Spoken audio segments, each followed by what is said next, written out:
कविता प्रस्तुत करने जा रही हूँ। राम। राम विषय पर शब्द हाथ काट के रख दूंगी अगर ये नाम समझ आ जाए तो। कितनी दिक्कत होगी पता है अगर राम समझ आ जाए तो। भाई राम राम तो कह लोगे पर राम से दुख भी सहना होगा। पहली चुनौती ये होगी कि मर्यादा में रहना होगा। मर्यादा में रहना मतलब कुछ खास नहीं कर जाना है, बस त्याग को गले लगाना है और अहंकार जलाना है। अपने रामलला के खातिर इतना ना कर पाओगे, शबरी का झूठा खाओगे तो पुष्यतन कहलाओगे। काम क्रोध के भीतर रहकर तुमको शीतल बनना होगा। बुद्ध भी जिसकी छांव में बैठे वैसा पीपल बनना होगा या सब वापिस शून्य बनाकर प्यारे। तभी तुमको पता चलेगा कितने अद्भुत थे राम हमारे। तो सबको राम पता ही होगा, घर के बड़ों ने बताया होगा। तो बताओ फिर भी क्या है राम, तो बताओ फिर भी क्या है राम। पता है तुमको क्या है राम, या तीर धनुष तलकर में बाण, या वन में जिन्होंने किया गुजारा फिर भी रावण कैसे मारा। लक्ष्मण जिनको कहते भैया, जिनकी पत्नी सीता मैया। फिर तो यह वही कहानी, एक था राजा एक थी रानी। क्या सच में तुमको राम पता है, या वह भी आकर हम बताएं। यह तुम लोगों के नाम जपो में पहले सा आराम नहीं, यह तुम लोगों के नाम जपो में पहले सा आराम नहीं। इस जबरदस्ती के जय श्री राम में सब कुछ है, बस राम नहीं।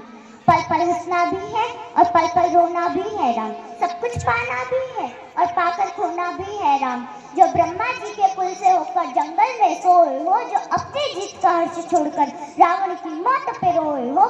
शिव जी जिनकी सेवा खातिर मारुति रूप में आ जाए, शेषनाग खुद लक्ष्मण बनकर जिनके रक्षक हो जाए। और तुम काम क्रोध छल कपट अहंकार सीने से लगा के सो जाओगे, तो कैसे भक्त बनोगे उनके, कैसे राम समझ पाओगे। अघोर क्या है पता नहीं पर शिव जी का वरदान चाहिए। ब्रह्मचार्य का इल्म नहीं पर भक्त स्वरूप हनुमान चाहिए।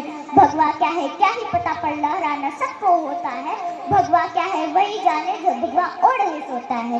राम से मिलना राम से मिलना राम से मिलना है ना तुमको, निश्चित मंदिर जाना होगा। उससे पहले अपने भीतर जा संग्राम को लाना होगा। अवधपुरी का उत्सव था, सबने खूब मनाया, कोई कसर नहीं छोड़ी क्योंकि मेरे राम आए थे। जय सिया राम। मैं सनातन धर्म की योद्धा मानवी राजपूत। भारत संतों की भूमि है, इसलिए तो कहते हैं भारत जमीन का टुकड़ा नहीं, भारत एक जीता जागता राष्ट्र पुरुष है। हिमालय मस्तक है, ग्वाली शंकर शिखा है, कश्मीर किरत है, पंजाब और बंगाल विशाल कंधे है, विंध्याचल कटी है, नर्मदा करघनी है, पूर्वी और पश्चिमी भाग दो विशाल जंगलाएं है।